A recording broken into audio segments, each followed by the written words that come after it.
오늘 본문은 예수님께서 갈릴리 호수 건너편으로 건너가시는 이야기입니다. 갈릴리 호수는 유대인들이 다 쓰는 그 지역이 아니라 유대인이 쓰는 지역이 있고 그 건너편은 유대인이 아닌 사람들이 쓰는 지역이 있습니다. 그 지역의 이름이 거라사임이죠. 거라사죠. 이 거라사 어떤 곳인가? 여호수아가 가나안 땅을 정복할 때 여호수아에 의해서 쫓겨난 가나안 7족속이 머물던 땅이 거라사 땅입니다. 그리고 그 땅을 로마가 정복하면서 10개의 도시를 지었어요. 그 도시를 데가볼리라고 합니다. 데가볼리는 라틴어로 데카폴리스. 데카는 데케이드 하면은 수년, 10 이런 뜻 아닙니까? 10개의 폴리스, 도시라는 뜻입니다. 그래서 로마인들이 거주하면서 도시화 시켜놓은 것이 바로 건너편 거라사 땅입니다. 그러니까 그 땅은 분쟁의 땅이죠. 쫓겨난 사람들이 사는 땅이고 원수와 우상숭배의 땅입니다. 그 거라사의 광인, 미친 사람을 고쳐줄 때 그 귀신이 돼지떼에 들어가서 돼지떼가 몰살하죠. 돼지라는 말이 성경에 잘 안 나옵니다. 근데 여기 나오는 이유가 로마인들은 돼지고기를 좋아하고 돼지를 많이 키우기 때문입니다. 로마인들이 유태인들을 조롱할 때 유태인들에게 돼지고기를 먹으라고 합니다.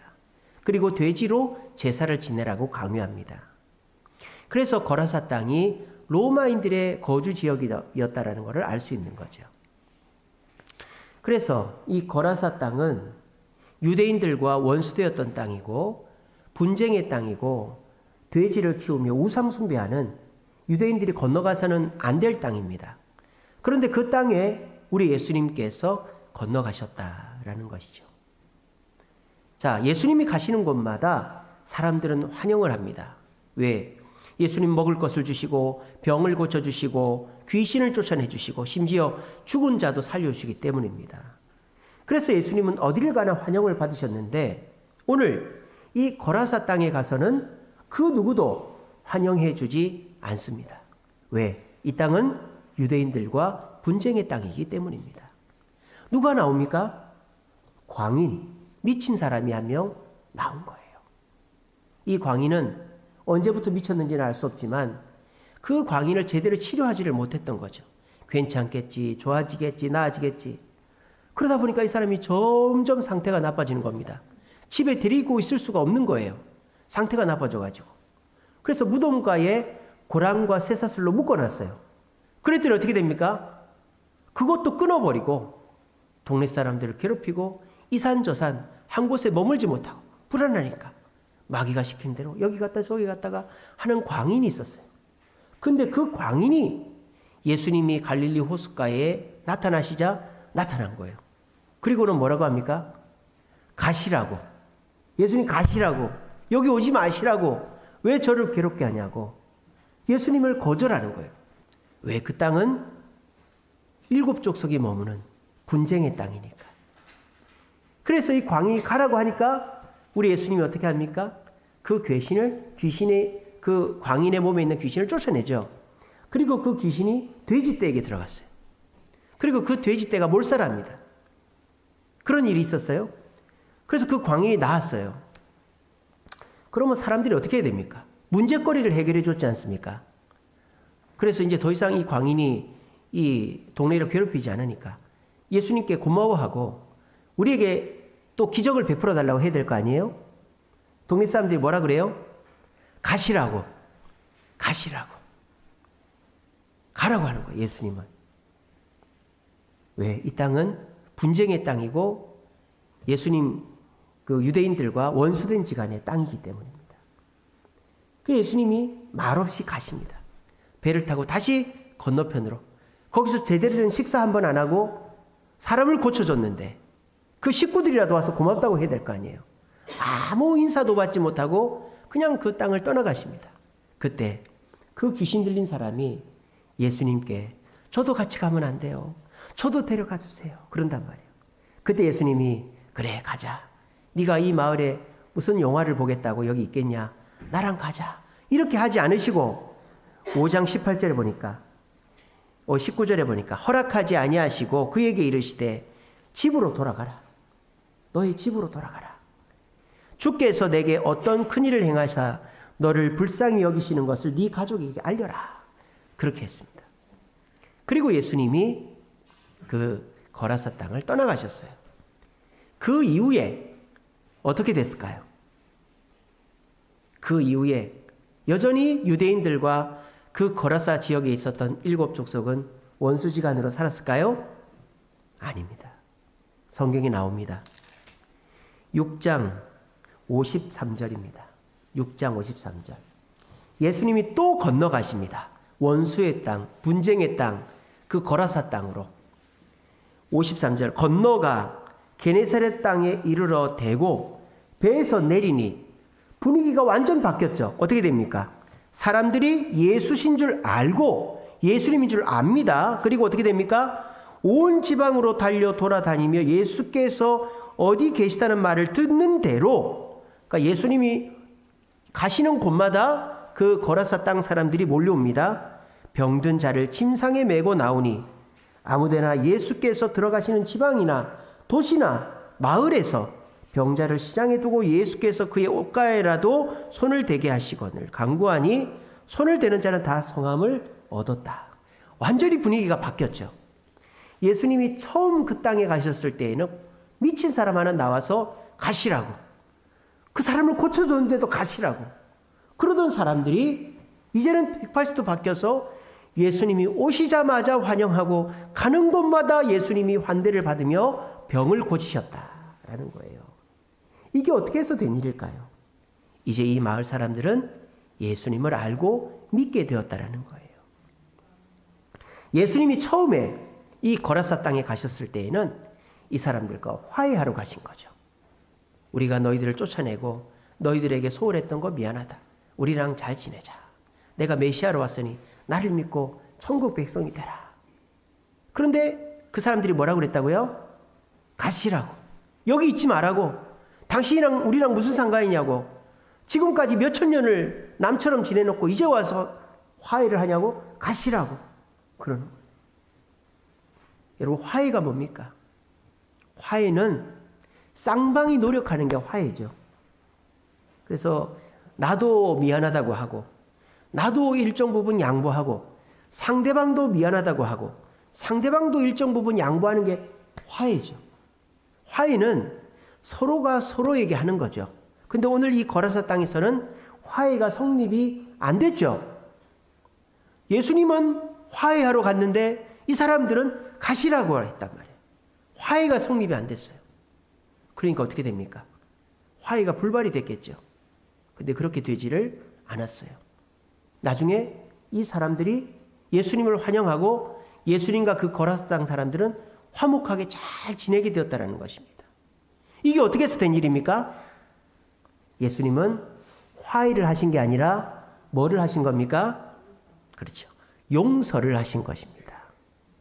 화해와 용서는 어떻게 다릅니까? 화해는 쌍방이 노력해야 되는 겁니다. 용서는 쌍방이 노력하는 게 아닙니다. 내가 일방적으로 하는 거죠. 상대방이 어떻게 하든 내가 용서해주면 되는 거죠. 지금 예수님은 그렇게 하신 거예요.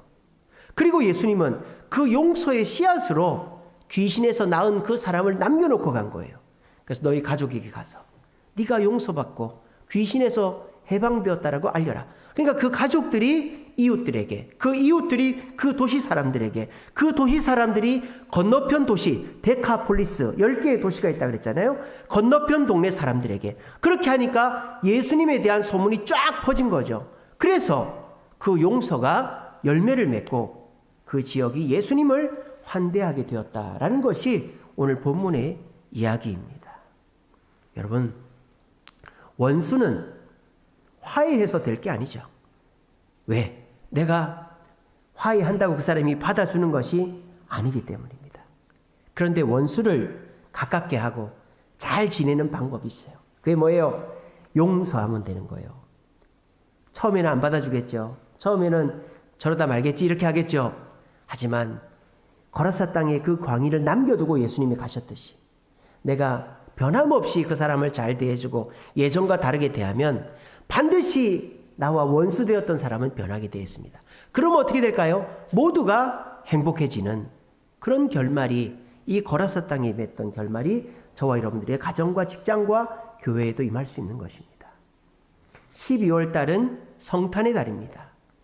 예수님이 이 땅에 왜 오셨는가? 지난주일부터 설교했습니다. 지난주일 그가 오신 이유 설교하면서 예수님은 이 땅에 왜 오셨다고 제가 그랬죠? 뭐를 주기 위해서 오셨다? 평안을 주시기 위해 오셨다. 제가 그랬죠. 예수님이 40일 금식기도 하셨습니다. 사도 바울이 배가 난파해서 표류하고 있었습니다. 근데 그 두 사람은 다 평안했습니다. 왜?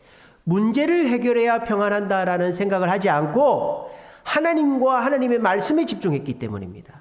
예수님도 40일 줄이셔서 배도 고프고 정신도 혼미하고 마귀가 괴롭힐 때 하나님께 집중하고 마귀를 쫓아내거나 배고픔을 해결하거나 정신을 차리려고 하지 않고 하나님께 집중하고 신명기 말씀에 집중했더니 마귀는 떠나가고 하나님의 천사가 예수님을 돌봐주었다. 사도 바울이 죄수의 신분으로 로마로 가는데 배가 난파해서 그 겨울에 배에 물이 들어오고 오돌오돌 떨고 배가 표류하면서 두려워 떨고 있는 그 시기에 모두가 두려워하는데 바울만 평안했다. 왜? 배가 고쳐지고 방향을 잡고 목적지가 정해졌고 해서가 아니라 하나님의 천사가 바울에게 나타나서 바울에게 안심하라고 말씀을 주셨기 때문에, 그래서 그 말을 그 배에 탄 모든 사람에게 전했고 그 모든 사람들이 그 말을 듣고 안심하게 되어가지고 안전하게 로마까지 가게 된 거예요. 그래서 여러분들도 지금 코로나로 인하여 여러 가지 삶의 문제로 인하여 두렵고 마음이 힘드실 텐데 그 마음의 평안이 임하는 것은 내 돈 문제가 해결되고 내 건강 문제가 해결되고 내 자녀 문제가 해결돼야만 평안해지는 게 아니고 하나님께 집중하고 말씀에 아멘할 때 우리에게 평안이 임한다. 그런 말씀 지난주에 드렸습니다. 오늘은 용서에 대한 말씀 나누기를 원합니다. 이제 한 해가 끝나갑니다. 하나님께서는 그냥 시간은 끝이 없죠. 무한입니다. 무한. 그런데 그 시간을 사시와 일자와 연한으로 초, 분, 시, 일로 나누는 이유가 뭡니까? 매듭을 지으라는 거죠. 매듭을 지어야 튼튼한 겁니다. 대나무가 민자로 자라면 부러져요. 근데 매듭이 있기 때문에 휘청해도 안 부러집니다. 마찬가지로 우리 인생이 튼튼하게 쌓아져 가려면 매듭이 지어져야 되는 거예요. 매듭을 어떻게 지을까요? 매듭을 하나님의 말씀 가운데서 잘 지어야 되는 겁니다. 특별히요, 사람 사는 일에는요, 인간관계만큼 힘든 게 없습니다. 그런데 자꾸 사람이랑 안 좋은 감정이 쌓이면요, 그 사람은 결국 외톨이가 되게 돼 있어요. 외나무 다리만 생긴다 이 말입니다. 그러면 나중에 만날 사람도 없고 전화할 사람도 없고 외롭게 늙어가는 거예요. 그렇게 안 되려면 어떻게 됩니까? 내가 매듭을 잘 지어야 되는 거죠. 특별히 내가 감정의 매듭을 잘 지어야 되는 거예요. 남편하고 아내하고 자녀들하고 부모 형제하고 또 지인들하고 성도들하고, 아이고 저 사람이 저렇게 깡짜 부리고 있는데 내가 왜 먼저 해? 저 사람이 저러고 있는데, 자식들 제가 저러고 있는데. 그러면요, 시간이 가면 갈수록 그 매듭을 풀기가 힘듭니다. 그 관계가 회복되기가 힘듭니다. 그러니까 우리가 한 해가 끝나기 전에 반드시 내가 누군가와 맺힌 원한이 있으면 풀고 가야 되는 거예요. 근데 여러분들이 왜 그걸 못 풉니까? 화해가 안 되기 때문이죠. 남편한테 오랜만에 맛있는 밥 차려놓고 여보 나랑 얘기 좀 해. 여보 전에 이거 잘못했지. 어떻게 생각해? 그러면 남편은 남편 나름대로 할 말이 있단 말이에요. 당신도 전에 이렇게 했잖아. 그러면 이게 용서가 됩니까? 안 됩니까? 안 된다 이 말이에요. 우리는 용서를 화해로 착각을 하고 있는 거예요. 저 사람이 나한테 하는 거 봐서 용서하겠다. 그러면은 우리는 용서할 사람이 없어요. 왜? 각자가 이유가 있거든요. 남편도 아내도 자녀도 우리 지인도 또 우리 교회 성도들 간에도 그냥 하는 사람이 없어요. 내가 뭔가 이유가 있기 때문에 그 말을 했고 그 행동을 한 거지. 그 사람 얘기를 들어보고 그 사람 태도를 보고 용서하겠다? 그럼 용서를 안 하겠다는 얘기입니다. 우리는 용서를 해야지 화해를 하려고 들면은 안 되는 거예요. 그래서 올 한 해가 끝나기 전에 여러분들 주변에 맺힌 것들이 있으면 다 풀고 가야 된다라는 마음으로 용서에 대한 설교를 오늘 합니다. 여러분, 용서 꼭 꼭 찾아가서 미안하다 할 필요 없어요. 그렇게 안 해도 돼요. 지금부터 여러분의 마음이 바뀌면 됩니다. 그래서 하나님, 내가 저 사람 용서하겠습니다. 저 사람 끝까지 모른 척하고 아닌 척하고 계속 나한테 저렇게 하지만 내가 용서하겠습니다 하고 달라진 모습으로 그 사람을 대하는 거예요. 그러면 상대방이 모른 척해도 다 압니다. 사람은 말로 정보 전달은 15%밖에 안 된다 그랬죠. 사람의 정보 전달은 다 85%가 표정과 몸짓으로 전달됩니다. 내가 표정이 바뀌고 악수 한번 청하는 것으로 상대방은 압니다. 아, 저 사람이 나에 대해서 이제는 좋은 마음을 갖고 있구나. 그거를 꾸준히 하면요, 상대방도 마음을 열게 되는 거예요. 예수님이 거라사 땅에 가셨을 때 그 사람 뭐라고 그랬어요? 가라고 그랬잖아요. 가시라고. 근데 예수님은 그 땅에 귀신을 고쳐주시고 그 귀신 들렸던 사람을 놓고 오니까 그 사람들의 마음이 열려서 결국 서로가 다 좋아지게 된 거 아닙니까? 용서도 마찬가지라는 거예요. 첫 술에 배부를 수가 없고 내 표정이 바뀌고 내 행동이 바뀌고 내 말투가 바뀐 채로 내 남편을, 내 아내를, 내 자녀를, 내 지인을, 성도를 대하면 처음에는 모른 척해도 다 알게 되면서 나중에는 서로가 맺힌 것이 없어지고 풀어진 다음에 그때 왜 그랬냐? 그러면 미안하다가 되는 거예요. 그렇게 해야지 처음부터 너 나한테 사과해. 이러면 절대 서로가 오브코스가 안 되는 거예요. 우리의 삶 속에 하나님이 원하시는 용서란 무엇인가에 대해서 오늘 말씀을 통해 배워보시고, 그리고 그 용서를 내가 왜 해야 되는가? 왜 내가 저 사람을 용서해야 되는데 나한테 저렇게 깡짜 부리는데? 라고 생각이 드시죠? 우리가 왜 용서해야 되는지를 말씀을 통해 깨달으심으로 우리 모두가 용서를 통해서 하늘을 잘 매듭지어 짓는 저와 여러분 되시기를 간절히 바랍니다. 자, 용서라는 말 세상에도 있습니다.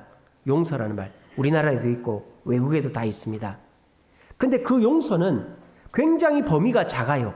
세상의 용서는 내 가족, 내 부모 형제, 내 사랑하는 사람은 용서해요.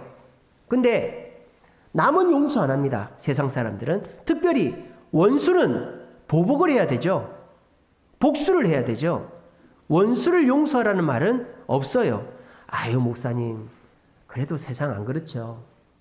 요즘 세상을 봐서 그렇죠. 예수님 오시기 전 세상은 용서라는 건 없었어요. 로마에 원형 경기장이 있습니다. 도시마다 다 있어요. 근데 그 원형 경기장에서 저주의 기도문이라는 게 발견이 됐어요. 저주의 기도문. 여러분, 저주의 기도문이라는 게 있을까요? 우리 교회 다니는 사람이 저주의 기도를 하면 할 수나 있을까요? 하나님이 오히려 그 사람 벌을 내릴 거예요. 그죠? 교회는 저주의 기도문이 없죠. 다른 종교에는 저주의 기도문이 오히려 더 많습니다. 누구 벌 좀 내려달라고. 로마의 원형 경기장에 저주의 기도문이 발견됐어요. 어떤 내용이냐? 이런 내용입니다. 내가 믿는 신이시여, 나의 상대편 선수가 빨리 달리지 못하게 해주옵소서. 길이 막히게 해주시고 회전할 때 넘어지게 해주시고 발이 부러지게 해주옵소서. 그 상태로 끝까지 돌게 해주옵소서. 그리고 벌을 내려주옵소서. 그런 기도문이 많이 나왔대요. 원형 경기장에서. 그러니까 그렇게 기도하고 앉아있는 게 세상 사람들입니다. 내가 잘해서 잘 돼야지 남이 못돼서 잘 되려고 하는 거예요. 또 영국에 가면 베스라고 있습니다. 베스. 온천이 유명해요. 온천이. 그래서 욕실이 베스룸인지 제가 검색을 안 해봤습니다만 베스라는 도시가 로마 시대 때부터 온천이 유명한 곳인데 그 도시에 저주의 돌판이라는 게 발견이 됐어요. 저주의 돌판. 그때 종이가 없으니까 돌판에다가 저주의 기도문을 써놨는데 무슨 내용인지 아십니까? 거기 온천을 간 사람이에요. 온천을 간 사람이 장갑을 잃어버렸어. 장갑을. 그래가지고 자기 신한테 신이시여, 제 장갑을 훔쳐간 사람 시력을 잃고 정신이 혼미해지게 해주옵소서. 그렇게 써놨다는 거예요. 여러분들은 미친놈이라는 생각이 들죠? 옛날에는 그게 당연했다니까요. 우리나라도 저주하면 유명한 사람 있잖아요. 누굽니까? 장희빈. 유명한 저주의 아이콘 아닙니까? 그죠? 인현왕후, 숙종의 그 본부인 인현왕후가 아들을 못 낳았죠. 그래가지고 이 숙종이 하는 수 없이 이 이 후궁을 들였는데 그 사람이 희빈 장씨죠. 그 장희빈이 후궁으로 들어온 거예요. 근데 떡하니 아들을 낳은 거예요. 균이라는 아들을 낳은 거예요. 그래가지고 어찌어찌해서 인현왕후가 쫓겨납니다. 왕비에서 대비에서 쫓겨났어요. 그러니까 이 희빈 장씨가 엄청 좋은 거죠. 이제 내 아들이 왕도 되고 아싸. 근데 어찌어찌해서 인현왕후가 다시 왕비로 복직이 됐습니다. 그때서부터 이 장희빈의 질투심이 시작이 된 거죠. 그래서 몰래 산당을 하나 지어놓은 거예요. 그 산당은 복을 비는 산당이 아니라 저주하는 산당입니다. 누구를? 예, 인현왕후를. 그래서 무당을 하나 갖다 놓고 거기서 계속 인현왕후 저주를 하라고. 인현왕후를 저주해라. 인현왕후를 저주해라. 계속 그러는데 하다가 어떻게 합니까? 인현왕후 밀집 인형을 만들어가지고 바늘로 찌르고 인현왕후 죽어라. 그래서 인현왕후가 7년 만에 죽습니다. 그리고 장희빈도 인현왕후 죽는 해에 같이 죽습니다. 복수란 그런 거예요.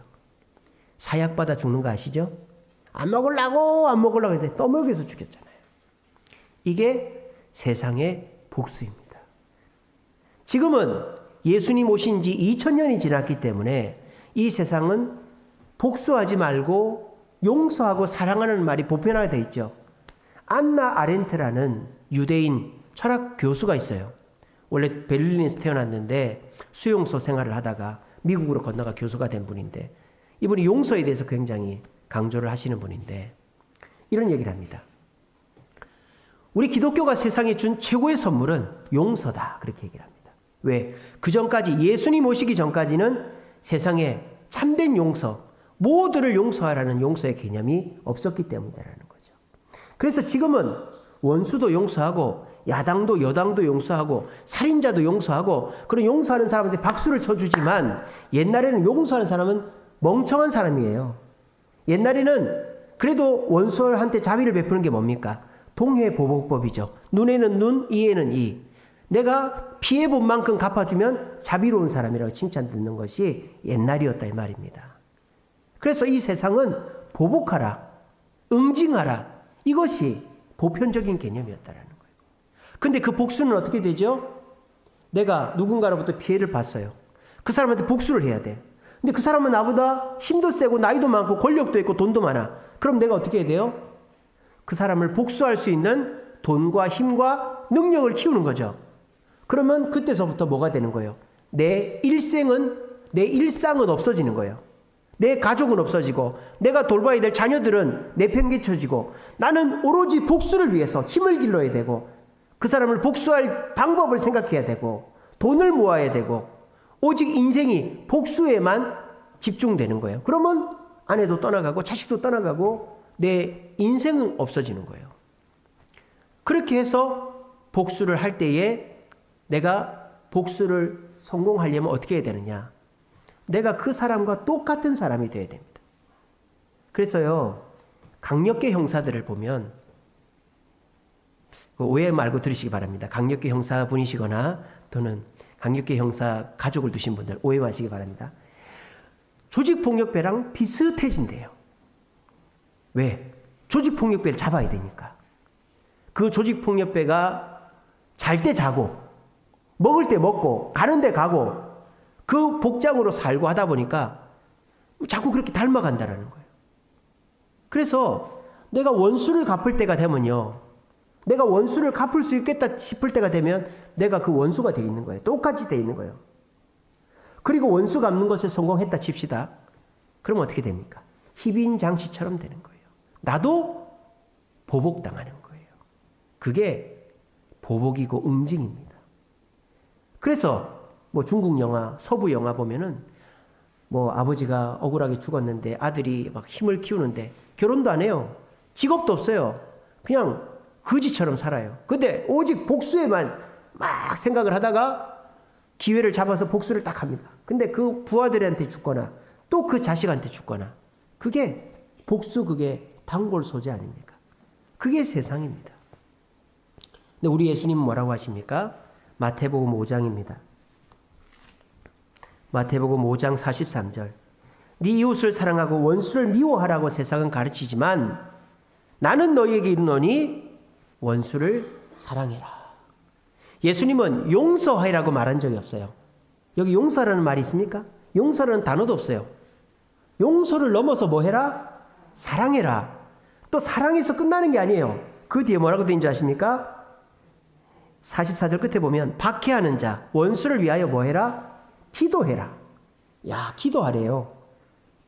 죽어도 시원찮을 사람을 위해서 저주의 기도를 하라는 게 아니라 축복의 기도를 해주라는 거예요. 이게 말이 됩니까? 상식적으로 이해가 안 되죠. 이 말씀을 들은 유대인들은 이해가 안 될 거예요. 율법책에는 동해보복법이죠. 눈에는 눈, 이에는 이. 그건 뭡니까? 절대 죽이지 말라는 거예요. 옛날에는 하인이 그릇 하나만 깨도 죽거든요. 그러니까 그런 식으로 하지 말라. 그게 율법, 구약의 율법인데 예수님은 원수를 사랑하라고 그러는 거예요. 사랑하고 기도하라는 거예요. 어떻게 기도해라? 그 원수를 불쌍히 여겨라. 주님, 내 남편을, 내 아내를, 내 자식을, 우리 사장님을, 우리 성도를 불쌍히 여겨주옵소서. 저 사람이 뭘 몰라서 정말 마음이 힘들어서 저런 말을 하고 저런 행동을 하는 것뿐입니다. 주님, 용서해 주십시오. 그리고 저 사람도 빨리 회복되고 주님 안에서 은혜 받게 해달라고 그렇게 기도하라는 거예요. 왜 그렇게 해야 된다? 48절입니다. 그러므로 하늘에 계신 너희 아버지의 온전하심 같이 너희도 온전하라. 우리가 온전해지기 위해서.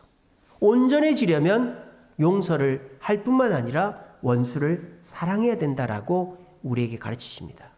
우리가 예배를 나오고 봉사를 하고 헌금을 하고 전도를 하면 온전함의 한 8, 90%까지 가는 거예요. 근데 나머지 10%가 힘들죠. 그 10%가 뭡니까? 용서다 이 말입니다. 사랑이다 이 말입니다. 원수를, 내 남편을, 내 아내를, 내 자녀를, 내 부모 형제를, 내 지인을, 성도를 가장 가까이 있죠. 뭐 길 가던 사람은 용서해 줄 수 있어요. 쉽게. 근데 제일 용서하기 힘든 사람이 마지막 그 10%에 들어가는 그 용서, 내 남편 아닙니까?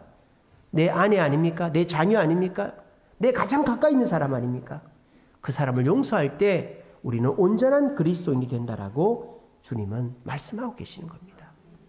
미국의 어떤 학생들 파티장에서 살인사건이 일어났어요. 오셔이라는 애가 친구를 죽여버렸어요. 어떻게 죽였는지는 제가 잘 모르겠는데 살인사건이 일어났습니다. 그래서 걔는 12년형을 받고 감옥에 갇혔어요. 근데 그 죽은 아이의 어머니의 이름이 메리라는 어머니가 있었어요. 메리. 근데 이 어머니가 너무너무 미운 거예요. 그 오셔이라는 애가. 죽여버리겠다. 나도 그놈을 죽여야 되겠다. 근데 죽일 수가 없어요. 왜? 감옥에 있으니까. 근데 시간이 점점 지나면서 이 어머니의 마음속에 그놈도 얼마나 힘들까? 감옥에서. 인생이 다 망가졌네. 또 마음이 변화가 된 거예요. 그래가지고 이 메리라는 그 어머니가 오셔이를 찾아가기 시작합니다. 근데 안 만나주는 거예요. 미안해서 그런지. 또는 자기 인생도 이렇게 망쳐져서 화가 나서 그런지 안 만나주는 거예요. 그래서 이 어머니가 포기하지 않고 계속 갑니다. 만나달라고.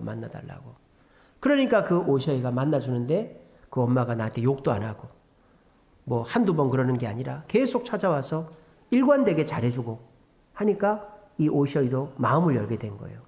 그래서 둘이 아들이 하나 없어졌는데 새로 아들이 생긴 것처럼 가깝게 된 거예요. 그래서 이 메리라는 여자가 결심을 했어요. 제가 나오면 내가 데리고 키워야 되겠다. 실제 있었던 얘기입니다. 그래서 걔한테 제안합니다. 너 나오면 우리 집 근처에서 살자. 너 우리 집 근처로 이사 와라. 내가 다 책임져 줄게. 그리고 걔가 이사를 왔어요. 진짜. 그리고 그 메리라는 엄마가 걔 학교도 보내주고 직장도 잡게 해주고 그래서 정상적인 삶을 살게 해주었습니다. 그래서 그 오셔이라는 애는 자기의 망가진 인생이 용서를 통해서 자기는 용서를 먼저 한 적이 없지만 그 죽인 아이의 엄마의 용서를 통해서 그 애는 인생을 재개하게 됐고 이 메리에게도 좋은 일이 생겼죠. 뭐가 좋은 일이 생겼어요? 자유하게 된 것이죠. 뭐에서? 복수의 쳇바퀴에서 자유하게 된 것입니다. 아까 제가 말씀드렸죠. 복수는 나를 죽이는 거라고. 복수하기 위해서 내 일상이, 내 자녀, 내 가족이 없어지고 내 자신이 없어지고 내가 복수하려는 대상과 똑같이 닮아지고 복수를 해도 나도 복수를 당하는 그 복수의 쳇바퀴에서 자유하게 된 게 그 어머니 메이였다라는 거예요. 여러분, 용서는 남을 위해서 하는 게 아니에요. 나를 위해서 하는 거예요. 여러분, 누군가가 밉습니까? 그러면 나한테 독약을 먹이는 거예요. 남편이 밉습니까? 그래서 자식한테 남편 욕을 합니까? 그러면 내 독약을 자식한테 나눠주는 거예요.